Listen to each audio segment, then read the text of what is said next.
In Las Vegas's neon-lit convention center, a quiet karate master was about to step into the brightest spotlight of his life. What began as a fitness expo filled with influencers and showmen turned deadly serious when a Hollywood legend's arrogance ignited a global spectacle.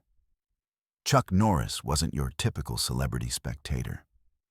For over 70 years, he'd been a real martial artist and world champion, known for turning philosophy into precision and precision into power. When Arnold Schwarzenegger mocked a traditional demonstration, his mic still live, laughter flooding the arena. He had no idea he was calling out the wrong man. Chuck rose from the shadows, moving with quiet certainty, delivering a single effortless counter that would humble the strongest man in the room and redefine strength itself. What began as a fitness expo stunt would become a lesson in respect heard around the world. The Las Vegas crowd would never be the same after witnessing the night pride fell. And Mastery stood up. Before we jump back in, tell us where you're tuning in from. And if this story touches you, make sure you're subscribed, because tomorrow I've saved something extra special for you. The 2026 Global Fitness and Combat Expo sprawled across the Las Vegas Convention Center like a neon-lit cathedral of muscle and ambition. 10,000 attendees moved through corridors lined with supplement vendors, influencer meet and greets, and demonstration stages where everything from powerlifting to parkour commanded roaring crowds. Basavi music thumped from speakers mounted on towering scaffolds, mixing with the constant chatter of fans, the whir of cameras, and the sharp crack of weights hitting platforms. At the heart of it all sat the main demonstration arena, a circular stage surrounded by bleachers that could hold 3,000 with massive LED screens broadcasting every moment to millions watching the live stream. Tonight, the energy felt different. Electric, the kind of anticipation that builds when legends walk among mortals. Lexi Ruiz stood center stage under a wash of purple and gold spotlights, her voice cutting through the noise with practiced precision. At 28, she'd transformed herself from competitive fitness athlete to YouTube sensation. Her channel Lexi Lifts commanding 4 million subscribers who hung on her every workout tip and motivational speech. Tonight, she wore a sleek, black athletic set that moved with her animated gestures.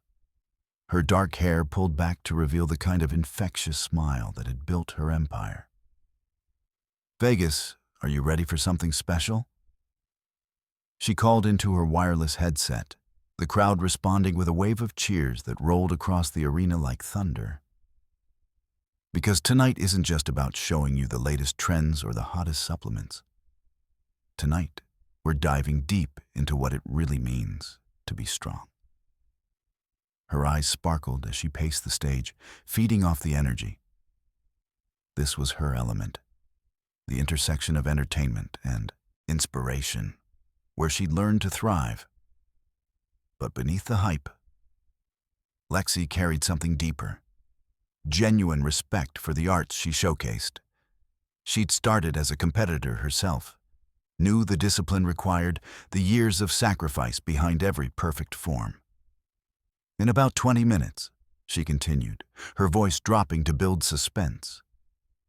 We're going to witness a traditional martial arts demonstration that will remind you why these ancient practices have survived for centuries. But first, she paused, grinning as the crowd leaned forward. Let me just say that we might have a legendary surprise guest watching from the wings. Someone whose very presence could change everything you think you know about real strength. The audience erupted, phones lifting like flowers toward the sun, everyone hoping to capture whatever moment was coming. Speculation rippled through the stands. The Rock Stallone. But Lexi just smiled, knowing the truth would be worth the wait. 20th behind the main curtain in a corridor lined with exposed cables and production monitors. Sensei Riku Tanaka moved through his final preparations with the methodical grace of falling snow. At 53, he carried himself like water, fluid, precise, unhurried by the chaos surrounding him.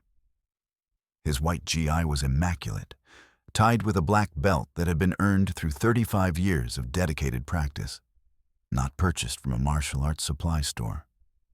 Riku's weathered hands moved through a sequence of warm-up kata, each movement flowing into the next with such natural rhythm that watching him was like witnessing meditation in motion. His breathing remained steady, controlled as cameras flashed around him and production assistants rushed past with clipboards and headsets. This world of lights and noise was foreign to him, far from the quiet dojo in Kyoto, where his grandfather had first taught him to punch makiwara boards until his knuckles bled, where tradition meant more than spectacle. "Sensei, you're going to be amazing," whispered Kimmy Jo, his 18-year-old student, who bounced on her toes with nervous excitement. She'd been the one to convince him to accept the expo's invitation. Her earnest belief that the world needed to see real martial arts overcoming his natural reluctance to perform for crowds. Kimmy's phone trembled in her hands as she recorded his warm-up, wanting to capture this moment. Her teacher about to share his art with thousands who might finally understand what she saw in every class. "Remember Kim-chan," Riku said softly, his voice carrying the same calm precision as his movements. "We are not here to impress. We are here to honor what was given to us." His eyes met hers, dark and patient. If even one person watches and feels the spirit behind the technique, then we have succeeded. But even as he spoke, Riku felt the weight of the moment. He'd seen the clips online, mixed martial arts highlights, Instagram influencers throwing sloppy kicks for views. Traditional arts dismissed as outdated. Dance. Tonight felt like a test, not just of his skill, but of everything he'd spent his life preserving. 3 corridors away, the energy shifted to pure electricity as Arnold Schwarzenegger made his grand entrance. At 79, the Austrian oak still commanded attention like a force of nature. 6.2 of legendary presence wrapped in a perfectly tailored charcoal suit. His arrival triggered a stampede of cameras and fans, security forming a moving perimeter around him as he worked the crowd with the ease of someone who'd been famous longer than most people had been alive. "Arnold, Arnold, Arnold." The chant followed him like his own personal soundtrack as he paused for selfies, flexed for cameras, and delivered one-liners that would be trending on social media within minutes. He was here to promote his latest fitness brand partnership. But more than that, he was here because this world, this intersection of strength, entertainment, and ambition, was his natural habitat. Tonight, we're going to see some real action. "Yeah." He boomed to the crowd, pressing close, his famous accent turning even casual comments into quotable moments. "I judge these demonstrations like Simon Cowell, but with bigger muscles." The crowd roared with laughter, phones capturing every gesture, every grin. Walk in 2 steps behind Arnold, Marcus, the Titan Kellerman, served as both security and symbol of the new generation. At 26, Marcus stood 6'6" and weighed $280 obese of professionally sculpted muscle. His Instagram following of 2.3 million built on lifting videos and brand partnerships. He owed his career to Arnold's early endorsement, and his loyalty was absolute, even when his mentor's ego occasionally outpaced his judgment. As they moved through the backstage area, Marcus caught a glimpse of something that made him pause. In a quiet corner near the production monitors, almost invisible among the chaos, sat a figure that made Marcus's breath catch. Chuck Norris. The Chuck Norris, dressed in simple jeans and a black polo, he seemed to absorb light rather than reflect it, present but somehow apart from the spectacle around him. "Mr. Schwarzenegger," Marcus said quietly, nodding toward the corner. "Chuck Norris is here."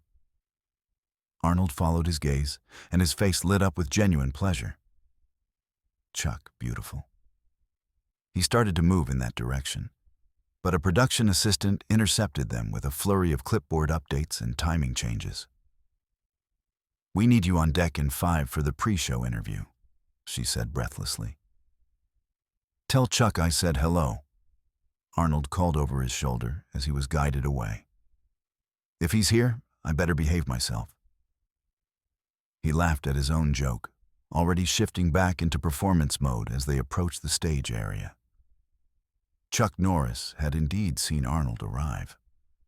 From his position near the monitors, he'd watched the entire entrance, the crowds, the cameras, the careful choreography of celebrity. At 85, Chuck moved through the world differently than he had in his Hollywood heyday.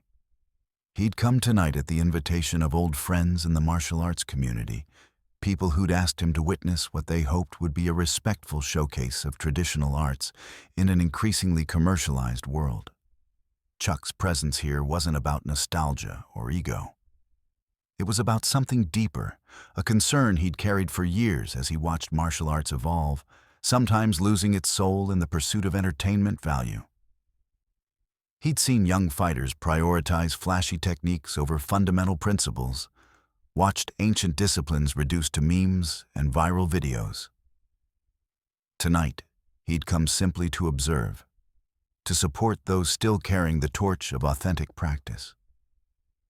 His steel gray eyes took in everything.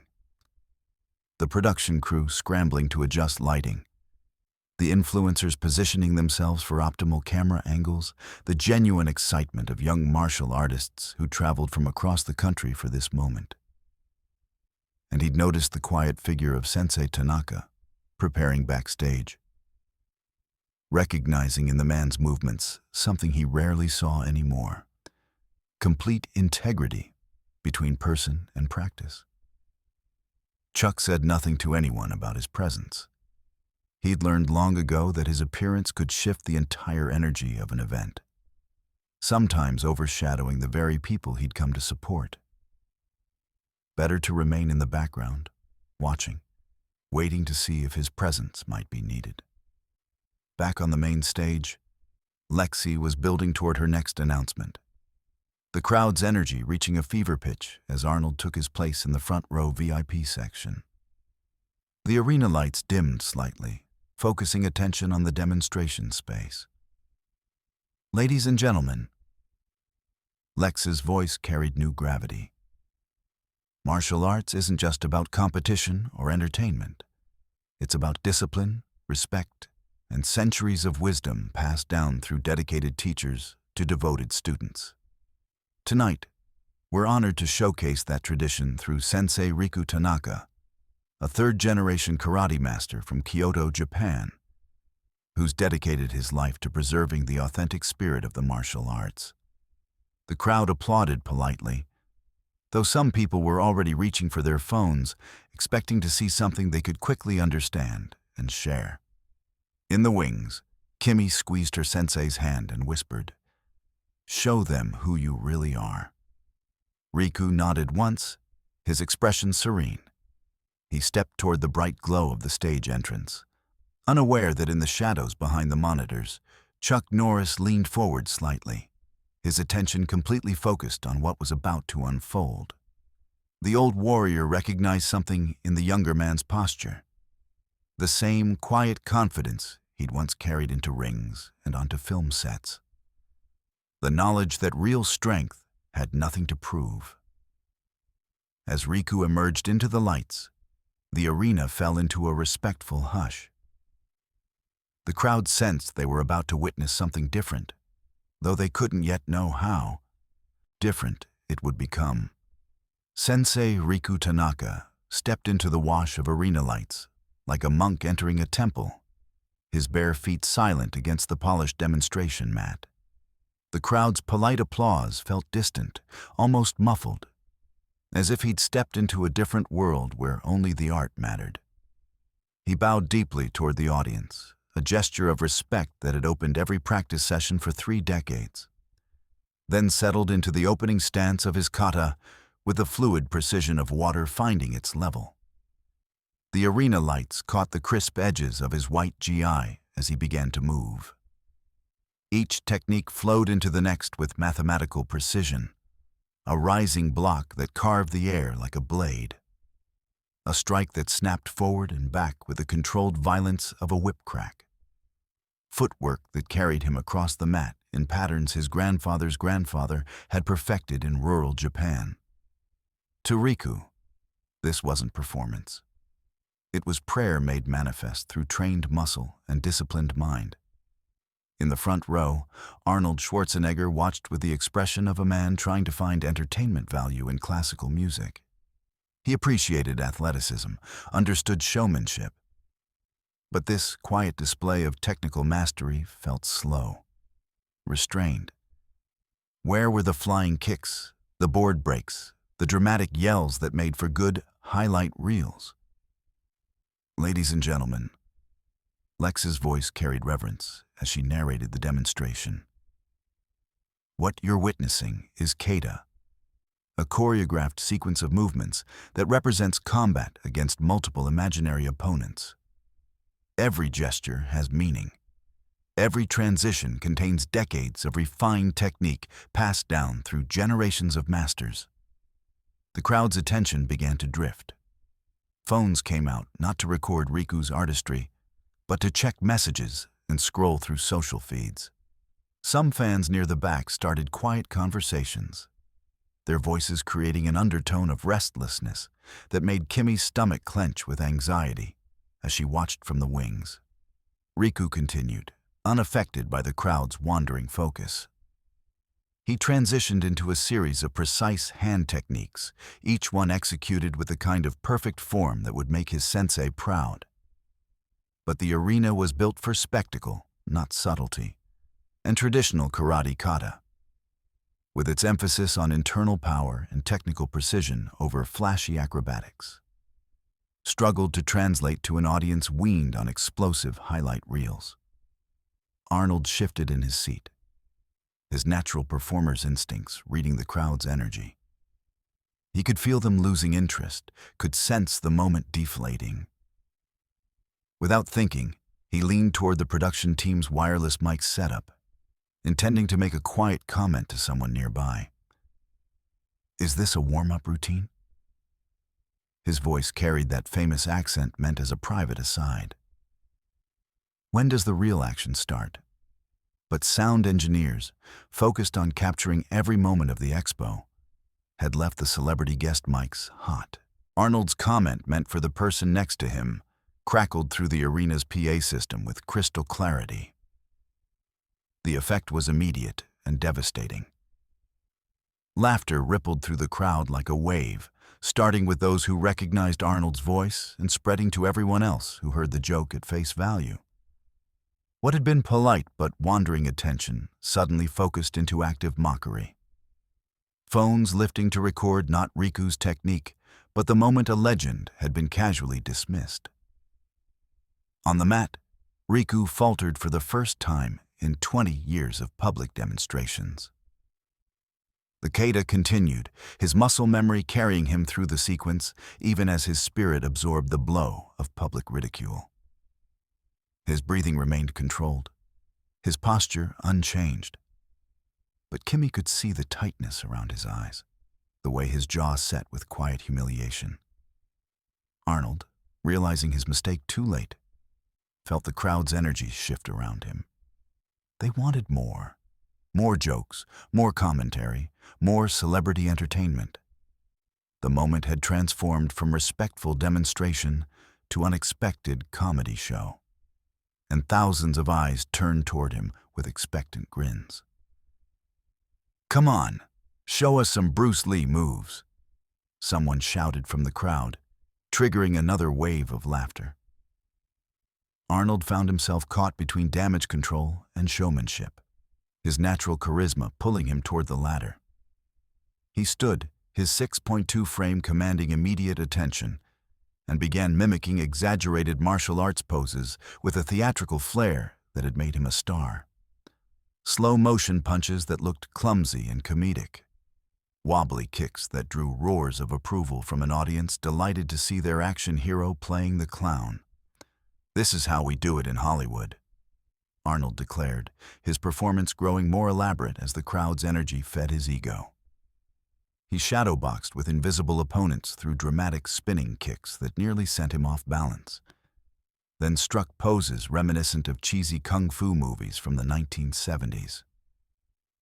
The crowd ate it up. Phones captured every moment. Social media feeds exploded with real-time clips.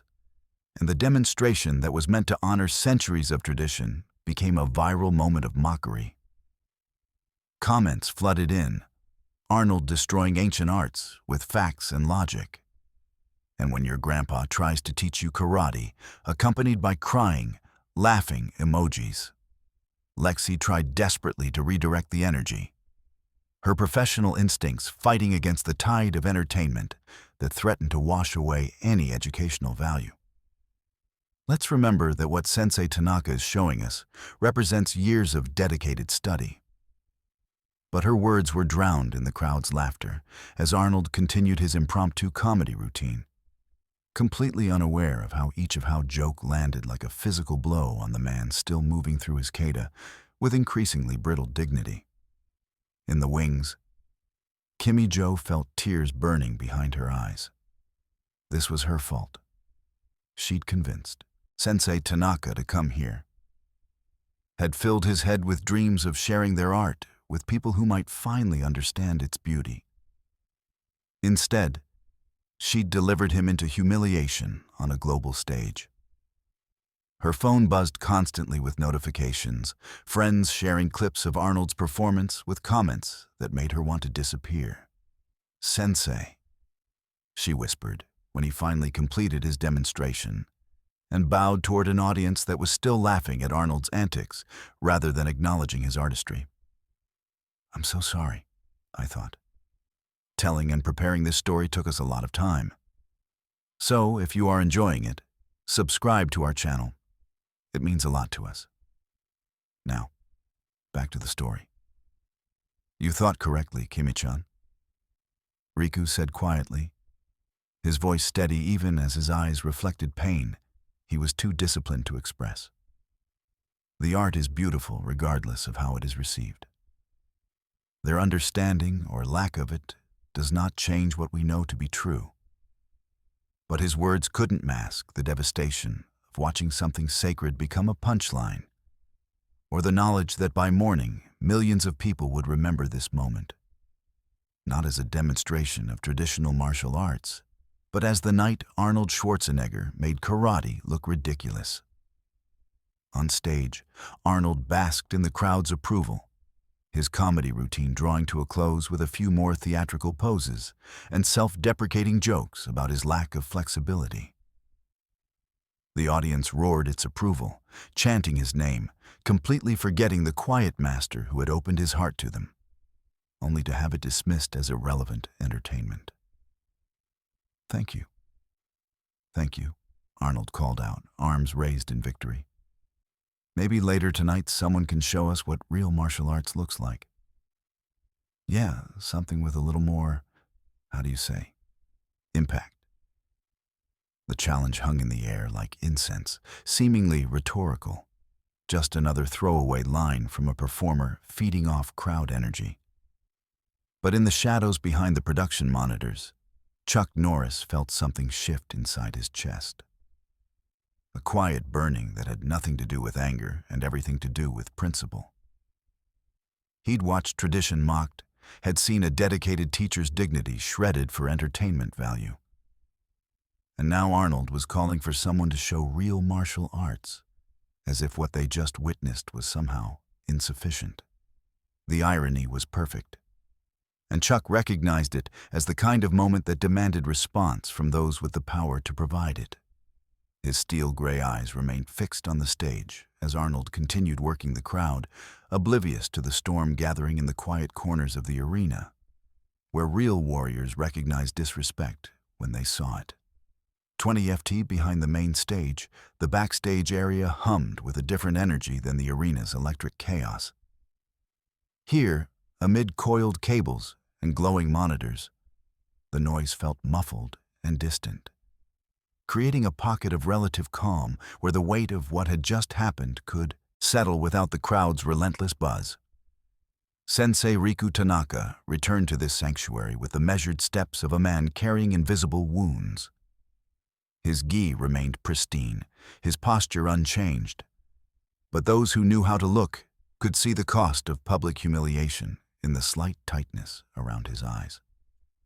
The way he held his shoulders just a fraction higher than normal. A master maintaining perfect form while his spirit absorbed the blows that left no visible marks. Kimi-Jo rushed to his side, her young face streaked with tears she'd tried unsuccessfully to hide. "Sensei, I'm so sorry. This is all my fault. I should never have convinced you to." "Kim-chan." Riku's voice carried the same gentle authority it held in their small dojo back home. "You acted from love of the art. That is never wrong." He placed a weathered hand on her shoulder, feeling her tremble with guilt and anger. "Sometimes we plant seeds in rocky ground, not knowing if they will grow. But we plant them anyway, because that is what gardeners do." His words were meant to comfort, but Kimi could hear the strain beneath them, the effort it took to find wisdom and humiliation, to transform personal pain into teachable moments. She wanted to scream at the unfairness of it all, wanted to storm back onto that stage and force every laughing person to understand what they just witnessed and dismissed. Instead, she whispered, "They don't deserve to see what you can really do." "Perhaps not," Riku agreed quietly. "But the art deserves to be honored, even if those watching do not yet have eyes to see." Nearby, Lexi Ruiz stood with her headset pulled down around her neck, watching the production monitors that displayed real-time social media metrics. The numbers told the story in stark digital clarity. Arnold's impromptu comedy routine was exploding across platforms faster than any legitimate martial arts demonstration ever could. Arnold Karate was already trending with thousands of clips showing his exaggerated poses and theatrical kicks. "The engagement is incredible," one of her producers said excitedly, scrolling through his tablet. "We're getting 10 times our normal traffic. This clip is going to be everywhere by morning." Lexi felt something twist in her stomach as she watched the metrics climb. This was her world. Viral content, engagement rates, the constant pressure to create moments that people would share. She'd built her career understanding exactly how to ride these waves of internet attention. But watching Riku's quiet dignity absorb the crowd's mockery made her question what they were really celebrating. Her eyes drifted across the monitors to the corner where she'd glimpsed a familiar figure earlier. Chuck Norris sat precisely where he'd been before the demonstration began. But something had changed. His posture remained relaxed, his expression unreadable. But there was a new quality to his stillness. Like the moment before lightning strikes, when the air itself holds its breath.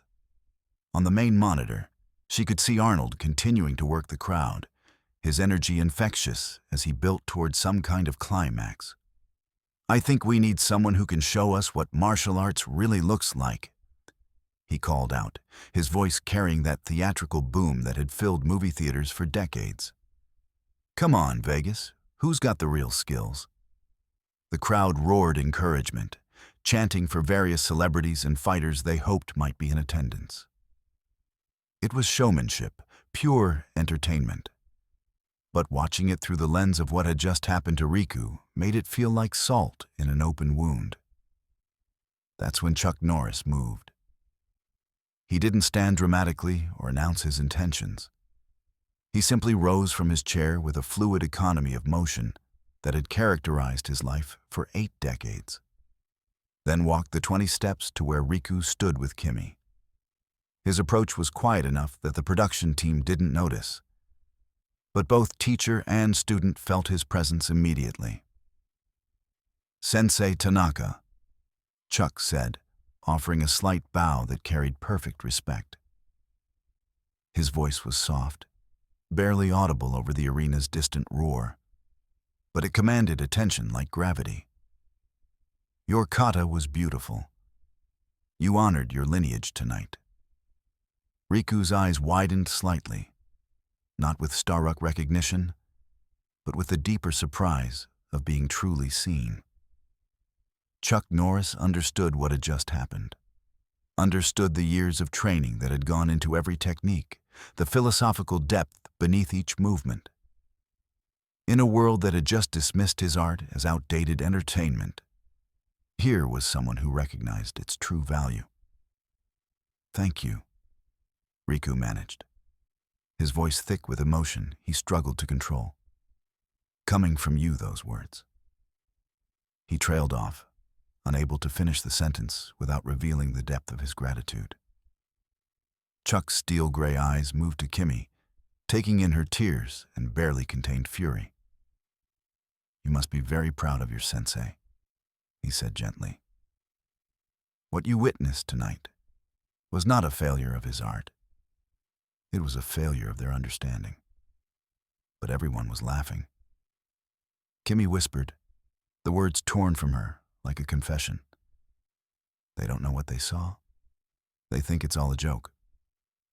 Chuck nodded slowly. "That's the challenge we've always faced. Those of us who practice traditional arts in a world that values flesh over substance. But mockery cannot diminish truth. It can only reveal the limitations of those doing the mocking on the monitors." Arnold's voice boomed across the arena. "Seriously, if there are any real martial artists out there, now is your time to shine. Show this old bodybuilder what authentic fighting looks like." Chuck's jaw tightened, almost imperceptibly. The challenge was thrown out casually, part of Arnold's entertainment routine. But it landed differently when filtered through what had just happened. Arnold was calling for authentic martial arts while standing in the spotlight he'd claimed by ridiculing exactly that. "He doesn't mean harm," Arku said quietly, following Chuck's gaze to the monitors. "He simply does not understand." "Perhaps," Chuck replied, his voice carrying new undertones.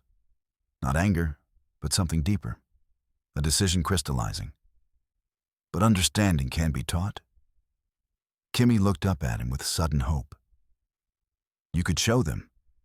You could make them understand what real martial arts is." Chuck was quiet for a long moment, watching Arnold continue to work the crowd. Seeing the production crew frantically adjusting cameras to capture every moment of celebrity interaction. This wasn't his world anymore. He'd left the spotlight decades ago, choosing teaching over performance, substance over spectacle. But sometimes the spotlight found you anyway. Sometimes it became not about what you wanted, but about what was needed. "Sensei Tanaka," Chuck said finally, "would you permit me to speak for the art tonight, not to seek glory, but to restore what was taken from you?" Riku's eyes filled with tears. He refused to let fall. In that simple question lay everything. Respect for hierarchy, acknowledgement of what had been lost, and the offer of redemption from someone who had the power to provide it. "It would be my honor," Riku whispered. Chuck nodded once, then turned toward the stage entrance, where Arnold's voice continued to echo across 3,000 seats and millions of streaming devices. The crowd wanted authentic martial arts. They were about to get exactly that, delivered by someone who had never forgotten that real strength didn't need to announce itself. It simply showed up when it was needed most. As Chuck walked toward the bright glow of the stage lights, Marcus, the Titan Kellerman, caught sight of him from his position near Arnold's security perimeter. The big bodybuilder's eyes went wide, his previous casual warning about Chuck's presence suddenly taking on new urgency. "Mr. Schwarzenegger," Marcus called out, his voice cutting through the crowd noise. "Sir, you really might want to stop while you're ahead." But Arnold was riding high on crowd energy, lost in the intoxicating buzz of live performance. He cupped his hand to his ear in an exaggerated gesture. "What's that? I can't hear any volunteers. Come on, don't be shy." Marcus's warning was lost beneath 3,000 voices chanting for action, unaware that their wish was about to be granted in ways they couldn't imagine. The arena's energy shifted before anyone could identify why. It started as a ripple of movement near the stage entrance, voices dropping to whispers as heads turned and phones began lifting towards something just beyond the reach of the main spotlights. The collective attention that had been focused on Arnold's theatrical challenges suddenly fractured, pulled by an invisible current toward the shadows at stage left, where something unprecedented was unfolding. Chuck Norris stepped out of the darkness and into the wash of arena lights with the unhurried confidence of a man who had never needed to prove himself to anyone. At 85, he moved with the economy of motion that comes from a lifetime of understanding exactly what the human body can and cannot do.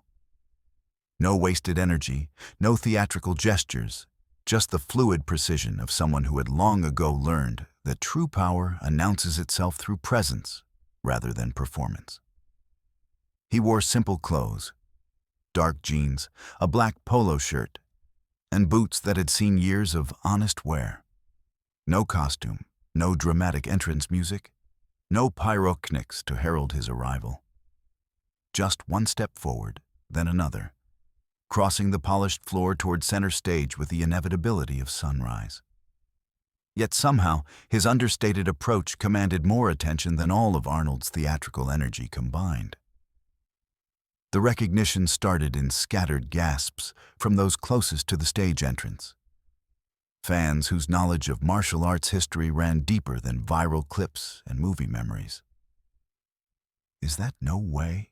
Holy, it's really him." The whispers spread like wildfire through the arena, growing louder and more excited as the impossible became undeniable. "Chuck! Chuck! Chuck!"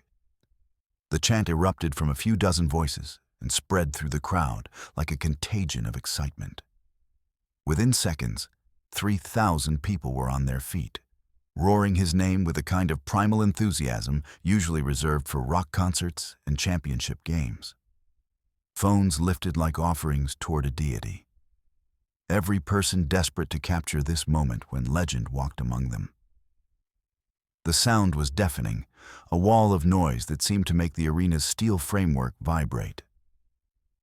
But Chuck moved through it untouched, his expression calm and focused, as if the thunderous ovation was merely background noise to whatever internal calculation he was performing. His steel-gray eyes remained fixed on Arnold, who stood frozen in the center of the demonstration space, like a man who just realized he'd been playing poker with someone who'd been holding the winning hand all along.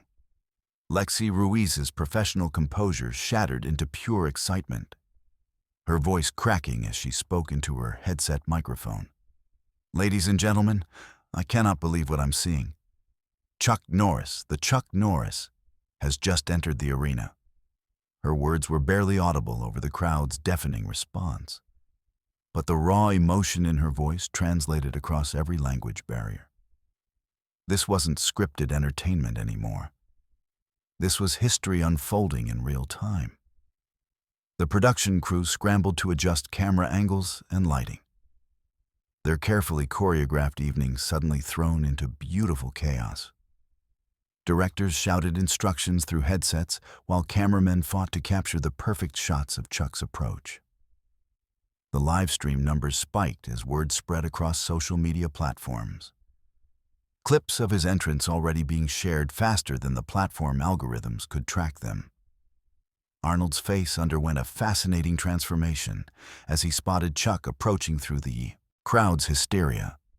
His practiced showman's grin flickered between genuine pleasure at seeing an old friend and sudden weariness as he began to calculate the implications of this unexpected development. He'd spent the last 20 minutes playing to a crowd that now had eyes only for someone else. Someone whose very presence shifted the entire gravitational center of the arena. The Austrian oak had built his career on being the biggest personality in any room, on commanding attention through sheer force of charisma and larger-than-life energy. But Chuck Norris operated by different rules entirely. He didn't demand attention. He simply deserved it. And everyone in the arena instinctively recognized the difference. "Chuck Norris, everybody," Arnold called out, his voice booming through the PA system as he tried to regain control of the narrative. He spread his arms wide in theatrical welcome, playing up their decades of mutual respect and Hollywood history. Look who finally decided to join the party. The master himself.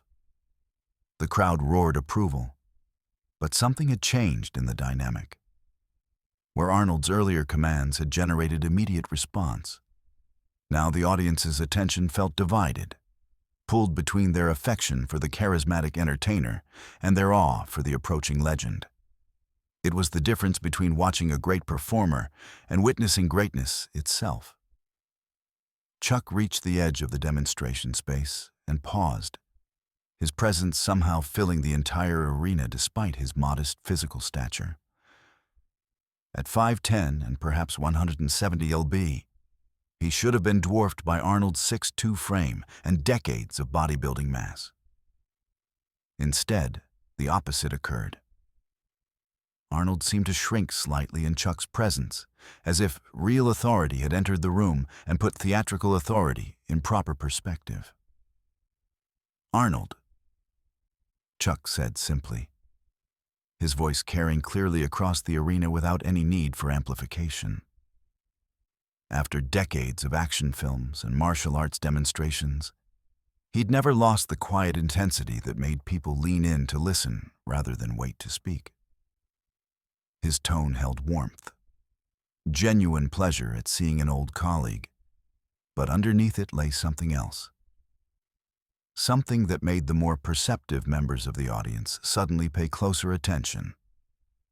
So Arnold continued, his showman instincts kicking into high gear as he tried to frame the moment as part of his planned entertainment. He began pacing slightly, his energy still elevated from 20 minutes of crowd work. His performer's radar telling him he needed to keep the momentum going. "You came to show these people what real martial arts looks like." Perfect timing. I was just telling everyone we needed someone with authentic skills. The irony of those words hung in the air, like incense. Arnold had just spent the better part of half an hour mocking authentic martial arts, turning Sensei Tanaka's lifetime of dedication into fodder for viral comedy clips. Now he was calling for precisely what he'd ridiculed, apparently unaware of the contradiction, or perhaps hoping that Chuck hadn't witnessed his earlier performance. But the slight tightening around Chuck's eyes suggested he'd seen everything. In the wings, production monitors had been broadcasting the entire evening's events, and Chuck Norris was not a man who missed important details. He'd watched Arnold's impromptu comedy routine, had seen the crowd's laughter at traditional karate's expense, had witnessed a dedicated teacher's dignity being shredded for entertainment value. Chuck's steel-gray eyes remained fixed on Arnold, but there was no anger in them. Only the kind of surgical clarity that comes from seeing a situation exactly as it is. "I saw your demonstration earlier," he said quietly, each word chosen with the precision of a master craftsman. "Very entertaining." The word landed with devastating accuracy. Not impressive, not skilled, not even effective. Entertaining. Arnold's grin faltered slightly as he recognized the subtle distinction, the way Chuck had managed to acknowledge his performance, while simultaneously placing it in its proper context. As performance, nothing more. Around the arena, the more perceptive members of the audience began to sense that something deeper was happening here. This wasn't just celebrity meet and greet anymore. This was two legends circling each other, testing boundaries, feeling for leverage.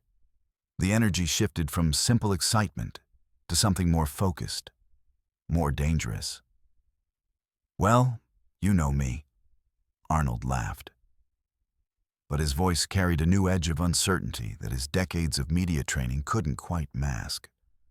Always trying to bring a little fun to the party, keep people entertained, keep them engaged. "But now that you're here, maybe you can show us how it's really done." The challenge in those words was unmistakable, though couched in the language of friendly request.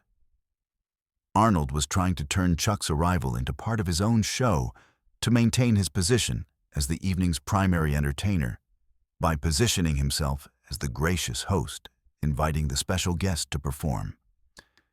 It was a reasonable strategy from someone who'd spent 60 years managing his public image with extraordinary skill. But Chuck Norris had spent those same decades learning to read between lines, to see past performance to the truth underneath. And the truth he saw now was a man who'd allowed his ego to override his judgment, who'd used his platform to mock something he didn't understand, and who was now trying to avoid accountability by turning the situation into just another entertainment opportunity. The crowd sensed the undercurrent of challenge beneath Arnold's casual words. Conversations died out as 3,000 people focused their attention on the space between the two legends. Phones continued recording, but with less frantic energy. People instinctively understanding that they were witnessing something that required respect rather than just documentation. Chuck remained perfectly still for several heartbeats, his presence somehow growing larger as the seconds stretched. The arena's background noise, air conditioning systems, distant music from other stages, the constant electronic hum of modern life seemed to fade until the only sounds were breathing and the soft shuffle of feet as people leaned forward for a better view. When Chuck finally spoke, his voice carried the weight of absolute conviction. "I noticed you had some comments about traditional martial arts," he said, each word delivered with the unhurried cadence of someone who had all the time in the world. "About what constitutes real action, about whether traditional forms have any practical value." That was interesting. Arnold's face flushed slightly as he realized his earlier mockery was being called into direct account. The jokes that had seemed harmless when playing to crowd energy now felt much less amusing when reflected back by someone who dedicated his life to the arts Arnold had casually dismissed. He could feel the weight of cameras, capturing every micro-expression, every tell that might reveal his internal struggle between ego and wisdom. "Look, Chuck," Arnold said, his tone shifting toward conciliation as his political instincts kicked in. "I was just having some fun with the crowd, you know. Nothing personal against anybody, just trying to keep the energy up, keep people engaged. That's what these events are about, right? Entertainment." "I understand entertainment," Chuck replied, his voice remaining calm and measured even as his words gained edge. "I've been in that business for most of my life. But so is respect." He paused, letting the weight of that word settle across the arena like snow, especially for those who dedicate their lives to preserving something beautiful. The crowd was completely silent now, 3,000 people holding their breath as they witnessed something unprecedented. Chuck Norris calling out Arnold Schwarzenegger, not with anger or aggression, but with the kind of moral authority that made opposition seem petty and small. This wasn't about martial arts technique anymore. It was about character, about how men of influence chose to use their platforms. Arnold found himself trapped between competing forces: his ego, his better judgment, his awareness of the cameras, his genuine respect for Chuck, and his deeply ingrained inability to back down from any challenge, real or perceived. Every instinct honed by decades in the spotlight told him to find a graceful exit, to acknowledge the point and move on. But surrounded by thousands of expectant faces and millions of online viewers, the prospect of public retreat felt impossible. "So, what are you saying?" Arnold asked, his voice carrying a new challenge that he tried to mask as curiosity. "You think I disrespected traditional martial arts? You think I crossed some line?" "I think," Chuck said carefully, stepping closer and closing the distance between them, with movements that seemed casual but somehow predatory, "that you may not have fully considered the impact of your words. But that's easily corrected. Another step forward. If you're truly interested in seeing authentic martial arts, if you really want to understand what separates performance from practice, I'd be happy to demonstrate." The offer hung in the air, like a gauntlet thrown at Arnold's feet. Everyone in the arena understood what was being proposed, even if the words remained polite and respectful. Chuck Norris was offering to teach Arnold Schwarzenegger the difference between entertainment and authenticity. And the lesson wouldn't be theoretical. "Nothing dramatic," Chuck continued, his voice still conversational. "Just a friendly exchange between old colleagues. You can show me what 40 years of action movies taught you, and I can share what 70 years of actual martial arts practice looks like. Fair trade." The crowd's silence became absolute, the kind of focused quiet that precedes moments people remember for the rest of their lives. Arnold's jaw tightened as he felt the weight of thousands of expectant eyes. Millions of online viewers and decades of carefully constructed public persona, all pressing down on this single decision point. This wasn't how the evening was supposed to go. He'd come here to promote his fitness brand, to play the lovable celebrity, to remind people why they'd fallen in love with his larger-than-life persona in the first place. Now he found himself facing a choice between public humiliation through retreat or public education through very different means. But Arnold Schwarzenegger had built his entire career on never backing down from challenges, on projecting strength even when privately uncertain. The habits of a lifetime kicked in, overriding wisdom with ego, transforming reasonable caution into what felt like cowardice. "You know what?" he said, his voice booming across the arena as he fell back on the persona that had never failed him before. "Let's do it. Chuck Norris wants to show us all some real martial arts. I'm game." He spread his arms wide, playing to the crowd that erupted in cheers and anticipation. "But let's make it interesting. You show me what you've got, and I'll show you what real movie action looks like." The arena exploded into chaos. Cheers, chants, the thunderous noise of 3,000 people witnessing the impossible. But Chuck remained perfectly calm in the center of the storm, a point of absolute stillness around which everything else revolved. He nodded once, acknowledging Arnold's acceptance with the same gravity he might have shown a formal challenge in a traditional dojo. "As you wish," Chuck said simply, his words somehow carrying over the crowd's roar.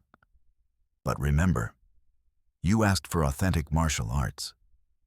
That's exactly what you're going to get." The arena's production crew moved with the urgent efficiency of seasoned professionals who understood they were witnessing television gold in its purest form.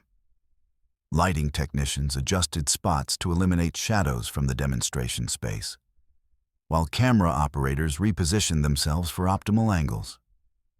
The boom mic operators pulled back to capture ambient sound, the collective intake of breath from 3,000 spectators who sensed they were about to witness something that would be discussed for years to come. What had begun as a fitness expo had transformed into something unprecedented, a face-off between two legends whose careers had defined different eras of American masculinity and strength. The anticipation felt electric, dangerous, like standing too close to a lightning rod during a gathering storm. Social media feeds exploded with real-time updates as word spread beyond the arena walls. Chuck Norris and Arnold Schwarzenegger were about to face off in what could only be described as the most unlikely celebrity showdown in entertainment history. Chuck Norris and Arnold Schwarzenegger stood 15 ft apart in the clear demonstration space. The contrast between them stark under the harsh arena lights. Arnold, at 6'2", and still impressively built despite his 79 years, bounced lightly on his feet. His performer's instincts keeping him in motion as he played to the cameras that surrounded them like digital vultures. His charcoal suit jacket had been discarded and handed to Marcus, the Titan Kellerman, revealing the white dress shirt that stretched across a chest that had once graced the covers of bodybuilding magazines worldwide. Even in his late 70s, Arnold commanded physical presence. His shoulders remained broad, his arms thick with muscle memory from decades of disciplined training. He moved with the confident swagger of someone who'd spent 60 years being the most impressive physical specimen in any room he entered. His hands gestured as he spoke, drawing attention to the size and definition that had made him famous long before his first movie role. Chuck, by contrast, remained perfectly still in his simple black polo and dark jeans, his hands loose at his sides, breathing steady and controlled. At 5'10" and perhaps 170 lb, he looked like someone's grandfather who happened to be in excellent shape for his age. No theatrical muscle flexing, no dramatic positioning for the cameras. He simply stood there, present and aware, watching Arnold's movements with the calm attention of a chess master studying an amateur's opening gambit. The 5-year age difference between them seemed irrelevant under the lights. If anything, Chuck's stillness made him appear to be the younger man, unaffected by the chaos surrounding them, while Arnold fed off the crowd's energy like fuel for an internal engine that had powered his career for decades. "So, how do we do this, Chuck?" Arnold called out, his voice carrying that theatrical boom that had filled movie theaters across the globe. He threw a few shadow punches toward Chuck's general direction, his movements exaggerated and playful, designed to keep the moment feeling light and entertaining rather than genuinely confrontational movie style, choreographed like the old days. Or are you going to teach this old action hero some new tricks? The crowd laughed and cheered, phones recording every gesture as social media comments flooded in from viewers watching the live stream. This was exactly the kind of content that built digital empires. Two Hollywood legends, decades of mutual respect, a friendly challenge that would generate clips and reaction videos for months to come. The entertainment value was obvious and immediate. Chuck watched Arnold's theatrical movements with the expression of a master craftsman, observing enthusiastic but fundamentally flawed amateur work. There was no condescension in his gaze, no mockery of Arnold's approach, simply the calm assessment of someone who understood the difference between performance and practice, at a level so deep it had become unconscious. "Just move naturally," Chuck said quietly, his voice somehow carrying to every corner of the arena despite requiring no amplification whatsoever. "Do what feels comfortable to you. I'll follow your lead and respond accordingly." The simplicity of the instruction contained layers of meaning that the more experienced martial artists in the audience immediately recognized. Chuck wasn't proposing choreographed entertainment or predetermined outcomes. He was offering to engage with whatever Arnold brought to the encounter, to work with genuine techniques and natural responses. It was the difference between scripted dialogue and actual conversation. Arnold grinned and stepped forward with growing confidence, his decades of stage experience helping him read the crowd's energy and feed off their anticipation. He threw another slow-motion punch toward Chuck's shoulder, then another toward his chest, each movement clearly telegraphed and deliberately non-threatening. This was Hollywood fighting, safe, choreographed, designed to look impressive while risking nothing substantial. "Come on, Chuck," Arnold called out between punches, his showman persona fully engaged. "Now show me those famous moves. Let's see if the legend can still bring it at 85. Around the arena, phones captured every angle as Arnold continued his performance. His movements had a certain theatrical flair that came from decades of working with stunt coordinators and action directors. Each punch was thrown with enough commitment to look convincing on camera, but with sufficient control to ensure safety. It was professional movie fighting, polished, practiced, and completely divorced from any genuine martial application. Chuck remained motionless throughout Arnold's display, his steel-gray eyes tracking each movement with the kind of analytical attention a scientist might pay to an interesting but predictable chemical reaction. He wasn't dismissive of Arnold's approach. He understood the skill required to perform convincing action sequences, but he was clearly operating from an entirely different framework of understanding. "That's good," Chuck said encouragingly, his tone carrying genuine respect for Arnold's physical conditioning and coordination. "You've maintained excellent mobility for your age. Your movement patterns show good spatial awareness." The compliment was sincere, but carried an undertone that the more perceptive audience members began to notice.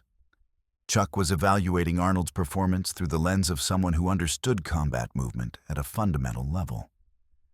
And his assessment was that of a teacher watching a student demonstrate basic concepts correctly, but without deeper comprehension. Arnold's confidence continued building as he fell into the rhythm of performance that had sustained his career through multiple decades and industry transformations. He threw a slightly faster combination, still clearly within the bounds of safe demonstration, but with enough genuine intent behind it that he'd moved past pure theater into something approaching actual technique. "How's this?" Arnold asked, stepping in with a right cross that carried more commitment than his previous attempts. "Think the old Terminator still has some fight left in him?"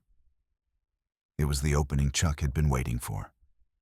Not with predatory patience, but with the calm readiness of a master who understood that teaching moments often arrive without warning and must be seized when they present themselves. Arnold had finally offered something real, a technique with actual intent behind it, and that transformed the entire dynamic of their exchange. What happened next occurred so quickly that most spectators missed the specifics, even though every moment was captured by multiple high-definition cameras from various angles. Later analysis would reveal the precise mechanics of Chuck's response. But in real time, it appeared to bend the laws of physics in ways that defied rational explanation. In a movement so fluid, it seemed to exist outside normal temporal flow. Chuck stepped inside Arnold's extended arm, his left hand guiding the incoming punch harmlessly past his body, while his right hand found the perfect pressure point along Arnold's extended shoulder. What followed wasn't a strike or a throw in any conventional sense. It was pure leverage and timing applied with surgical precision by someone who had spent 7 decades studying the human body's mechanical possibilities. Chuck's technique involved no visible force, no dramatic impact, no muscular strain. Instead, it was geometry made manifest through trained muscle memory. The redirection of Arnold's forward momentum combined with subtle manipulation of balance points that existed in every human frame, but remained invisible to those who hadn't spent lifetimes learning to see them. Arnold found himself airborne before his conscious mind could process what was occurring. One moment he was throwing a confident punch toward his old colleague, feeling good about his movement and timing. The next moment, he was describing a perfect arc through the arena's bright lights, watching the ceiling tiles pass by in slow motion as his body rotated with mechanical precision. Through space he couldn't remember entering. The technique was absolutely controlled. Chuck's mastery ensured that Arnold's landing would be safe, despite being spectacular. But it was also undeniably final. a complete demonstration of the difference between performed strength and applied knowledge. Arnold hit the polished stage floor with a solid thump that echoed through the arena's sound system, his back flat against the demonstration mat, arms spread wide, staring up at lighting fixtures he'd been at eye level with moments before. The arena fell into complete and total silence. 3,000 people stopped breathing simultaneously, their minds struggling to process what they just witnessed with their own eyes. Phones continued recording automatically, but the people holding them seemed frozen in place, unable to reconcile what they'd just seen with everything they thought they knew about age, size, strength, and the fundamental nature of physical confrontation. Arnold Schwarzenegger, the Terminator, the Austrian Oak. Conan the Barbarian, a man who'd built his entire identity on projecting invincible physical strength, lay flat on his back, staring up at the arena ceiling, while Chuck Norris stood exactly where he'd been before the exchange began. Chuck's hands hung loose at his sides, his breathing unchanged, his expression carrying no trace of effort or strain. He might have just completed a simple greeting rather than demonstrating one of the most perfect applications of martial arts technique ever captured on film. The silence stretched for heartbeat after heartbeat, becoming so complete that the arena's background systems, air conditioning, electronic equipment, distant music from other stages suddenly became audible in ways they'd never been before. It was the kind of absolute quiet that occurs when large groups of people simultaneously realize they've witnessed something that will fundamentally change their understanding of the world. For perhaps the first time in his adult life, Arnold found himself rendered completely speechless. He blinked up at the arena ceiling, his mind working frantically to reconstruct the last few seconds, trying to understand how he transitioned from throwing what felt like an effective punch to conducting an unplanned survey of the venue's architectural details. His chest rose and fell as he processed not physical pain. Chuck's technique had been too precise and controlled for that. But something far more challenging.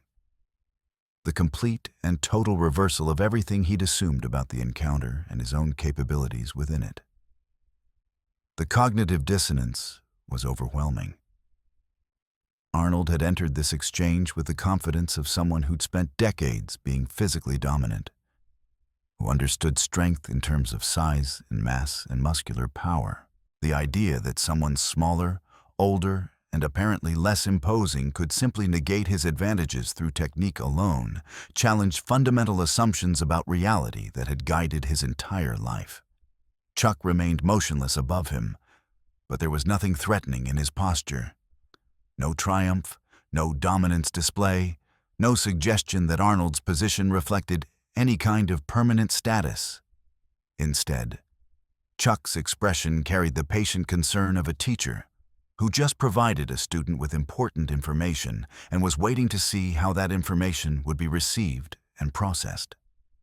The silence stretched for another eternal moment, then another, until it seemed the entire building had forgotten how to breathe or speak or make the normal sounds of human gathering. Then Chuck did something that transformed the entire encounter from demonstration of superior technique to lesson in character. He extended his hand downward, offering to help Arnold back to his feet.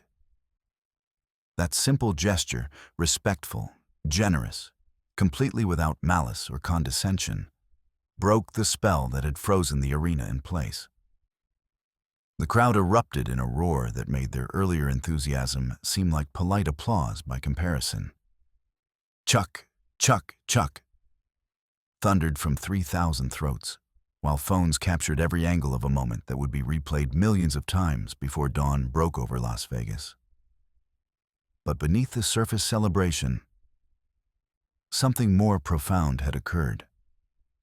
The audience had witnessed a perfect demonstration of what separated performance from mastery, entertainment from authenticity, projected strength from actual capability.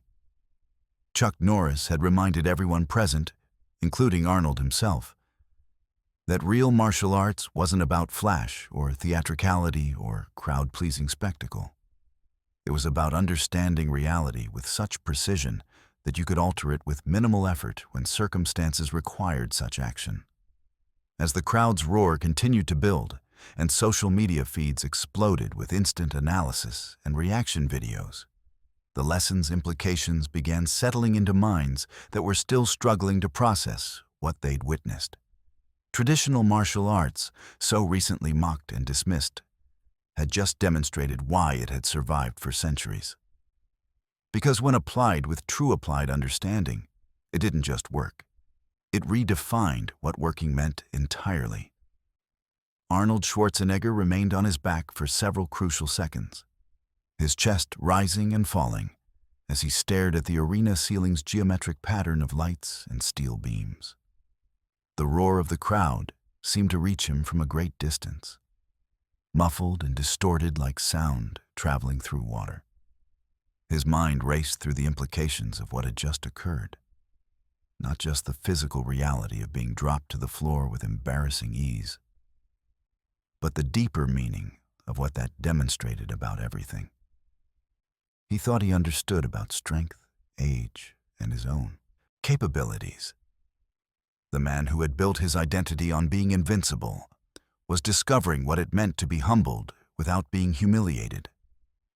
Taught rather than simply defeated, Chuck's extended hand hovered above him, patient and generous, offering not just physical assistance, but a path back to dignity through grace rather than stubbornness. Arnold's face cycled through a complex sequence of emotions as he processed his options.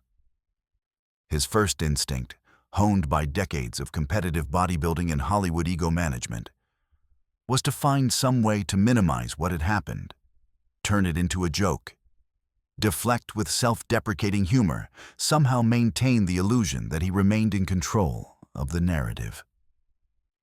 But lying on his back with Chuck Norris standing calmly above him, that approach felt not just dishonest, but somehow beneath the moment they'd created together. Slowly, deliberately, Arnold reached up and grasped Chuck's offered hand. The gesture carried weight beyond its simple mechanics. It was an acknowledgement of what had occurred, an acceptance of the lesson that had been delivered, and a choice to respond with character rather than ego. Chuck's grip was firm but gentle as he helped pull the Austrian oak back to his feet. And for a moment, the two legends stood together in the center of the arena, representing different eras and different approaches to strength, but united in mutual respect. "Thank you," Arnold said quietly, his voice barely audible beneath the crowd's continuing ovation. The words were meant for Chuck alone, carrying layers of meaning that extended far beyond gratitude for physical assistance. He was thanking Chuck for the lesson, for the restraint shown in delivering it, and for the opportunity to respond with dignity. Chuck nodded slightly, acknowledging both the thanks and the character it had taken to offer them. "You have good instincts," he said, his voice equally quiet. "And excellent recovery. That's harder to teach than technique." The arena's roar continued around them like ocean waves. But in the bubble of space immediately surrounding the two legends, something quieter and more significant was taking shape. Arnold brushed imaginary dust from his shirt and straightened his shoulders, his performer's instincts warring with genuine self-reflection as he worked through how to respond to an audience that had just witnessed his complete and total outclassing. The cameras captured every nuance of his internal struggle, zoom lenses focusing on facial expressions that revealed decades of carefully constructed public persona colliding with undeniable reality.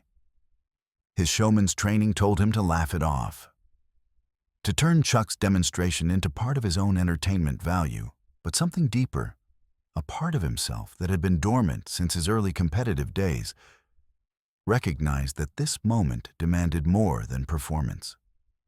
Finally, Arnold reached for the wireless microphone that had been dropped during his unexpected journey to the floor. The crowd's volume decreased as they sensed he was about to speak. 3,000 people leaning forward to hear how one legend would respond to being corrected by another. The silence carried electric anticipation. Everyone understood they were witnessing something unprecedented in celebrity culture. "Chuck," Arnold said, his voice carrying none of its earlier theatrical boom. Instead, it held something rarer from him. Genuine vulnerability mixed with growing understanding. That was educational. Doesn't even begin to cover it. A ripple of laughter moved through the crowd. But it was different now. Warmer, more respectful. The kind of response that comes when someone powerful enough to demand difference chooses humility instead. The audience sensed they were witnessing not just entertainment, but character development in real time. Arnold turned slightly to face the broader arena, his eyes finding the production monitors that showed him what the home audience was seeing. Millions of viewers watching a moment that had already begun generating headlines across every social platform and news outlet. He could see his choice clearly. Minimize what had happened. Turn it into another opportunity for self-deprecating humor. Deflect with the kind of practiced charm that had always been his refuge when reality threatened his carefully maintained image. Instead, he chose something much more difficult. Truth. "I need to tell you all something," Arnold continued, his voice gaining strength as he committed to the harder path. "Earlier tonight, I made fun of a martial arts demonstration by Sensei Riku Tanaka. I thought I was being entertaining. I thought I understood what I was looking at." He paused, allowing the weight of his admission to settle across the arena. I was completely wrong. The honesty hit the crowd like a physical force, creating a different kind of silence. Not the breathless anticipation of entertainment, but the focused attention that comes when people recognize they're hearing something real and unscripted. This wasn't carefully crafted Hollywood apology designed by publicists to minimize damage. This was Arnold Schwarzenegger live in front of thousands, owning a mistake and meaning it. "What I just experienced," he continued, gesturing toward it. Chuck with obvious respect. "What Chuck just demonstrated, that was the real thing. Precision, control, knowledge that goes back generations and gets passed down through people who understand that some things are more important than applause." His voice carried new gravity as he worked through the implications of his own words. And Sensei Tanaka was demonstrating exactly that earlier tonight, while I was. He paused, searching for the right words, then settled on simple honesty. While I was being an ass, the admission reverberated through the arena like a shock wave. This level of public accountability was almost unknown in celebrity culture, where carefully managed images typically took precedence over authentic human moments. But Arnold had reached a point where the truth felt more important than reputation management, where the lesson he just received demanded to be acknowledged fully rather than minimized or deflected. In the wings, Sensei Riku Tanaka felt tears streaming down his face as he listened to Arnold's words. The humiliation he'd experienced earlier, the mockery, the laughter, the casual dismissal of everything he'd spent his life preserving, was being publicly addressed and rectified by someone with the authority and platform to make the correction meaningful. Beside him, Kimmy Jo gripped his arm with barely contained excitement, her young face glowing with vindication and pride. "Sensei Tanaka," Arnold called out, his voice carrying across the arena as he gestured toward the wings. "Would you please come back out here? I think these people need to see what real martial arts looks like when it's treated with the respect it deserves." The crowd's response was immediate and overwhelming. Applause that built and built as Riku Tanaka walked back onto the stage. But this time, everything was different. Where 20 minutes earlier, he'd been an unknown instructor dismissed by celebrity mockery and crowd indifference, he now entered as someone whose art had been personally validated by Chuck Norris himself and publicly honored by Arnold Schwarzenegger's genuine apology. Riku's bearing remained unchanged from his first appearance. The same disciplined posture, the same controlled movements, the same expression of calm dignity. But he was transformed by context, elevated from curiosity to master, by the simple recognition of those with the authority to make such determinations. The crowd that had laughed at his demonstration now rose to their feet in genuine respect. As he reached center stage, RKU offered deep, formal bows.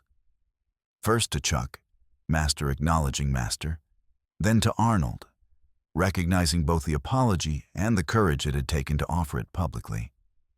And finally to the audience that had initially dismissed him, but was now prepared to truly see what he represented.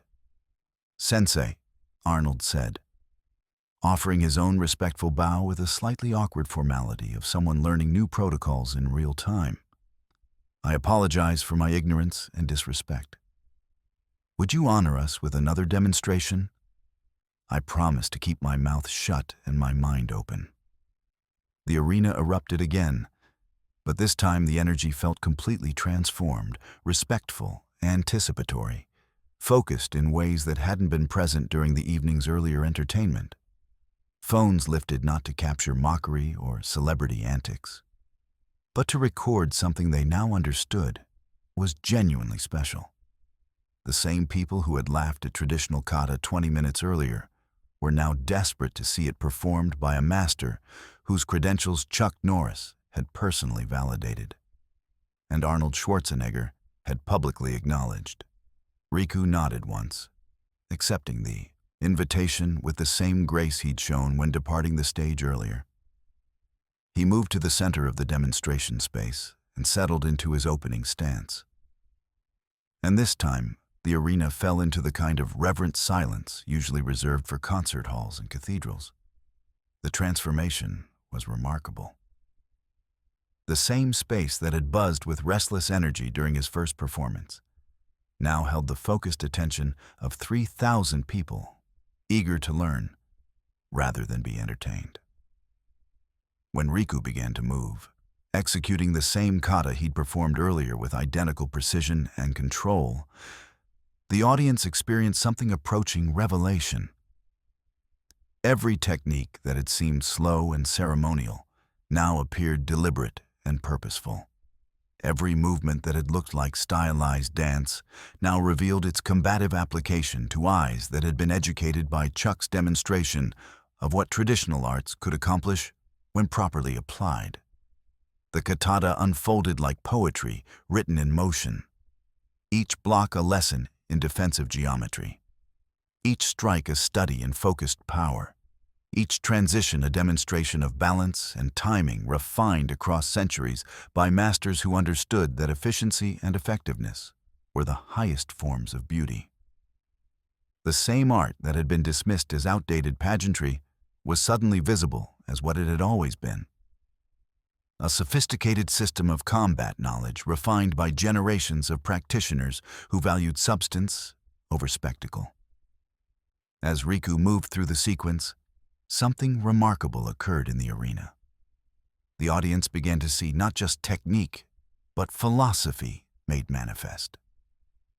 They witnessed the embodiment of discipline, respect, and the patient pursuit of excellence that Chuck had spoken about.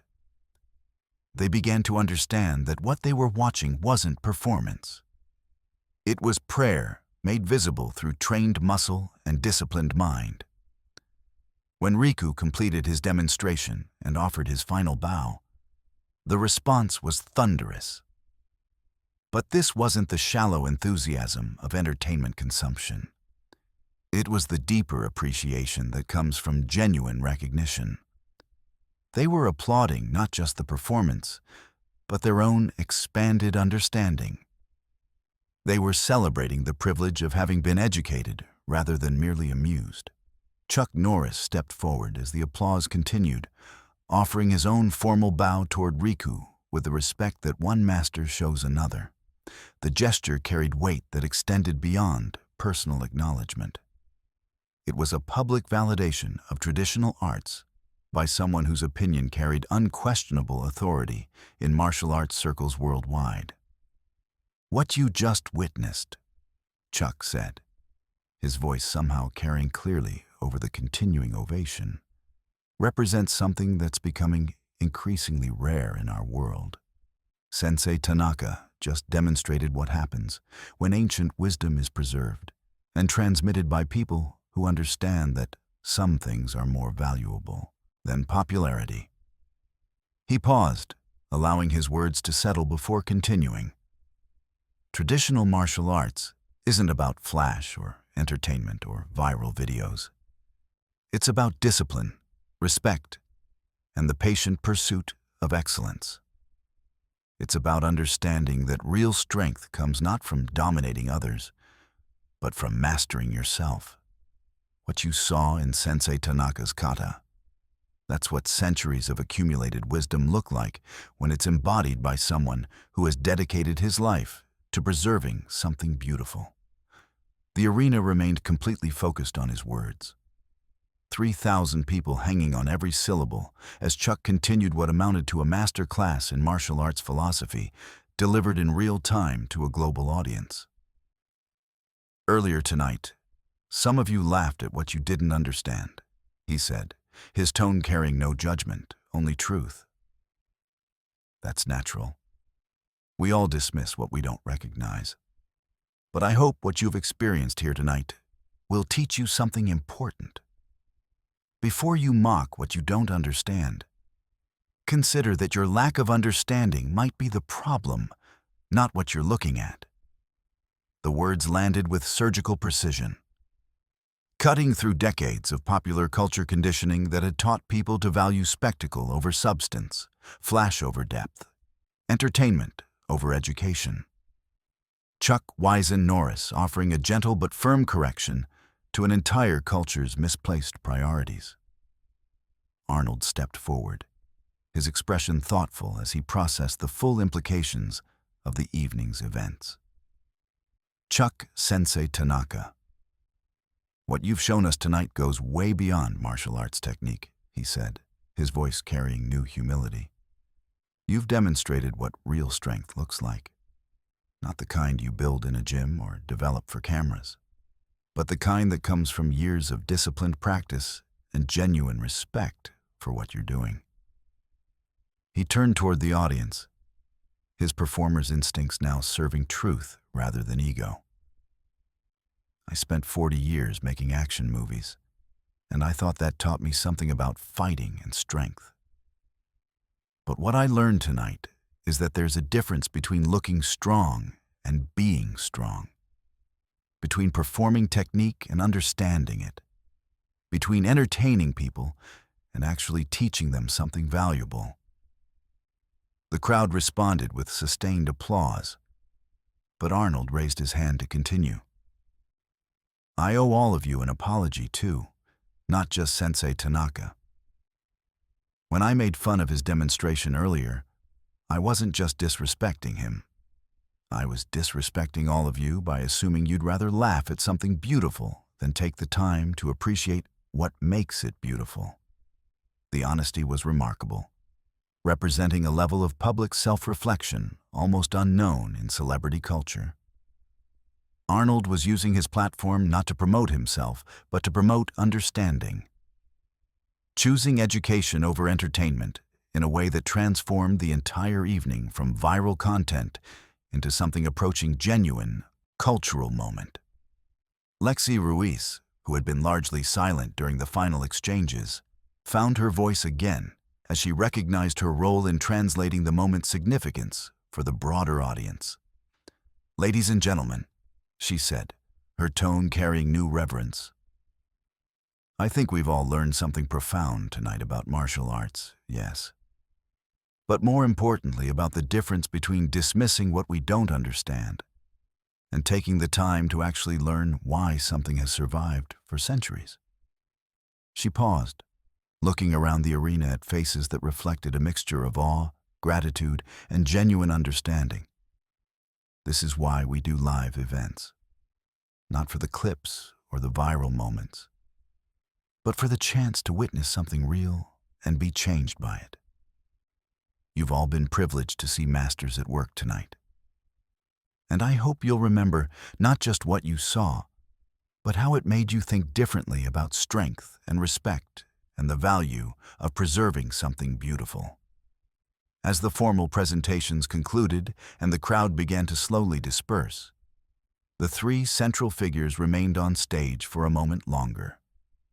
Chuck, Arnold, and Riku standing together, representing different generations, different approaches to strength, and different cultural backgrounds, but united in their shared understanding of what had just occurred.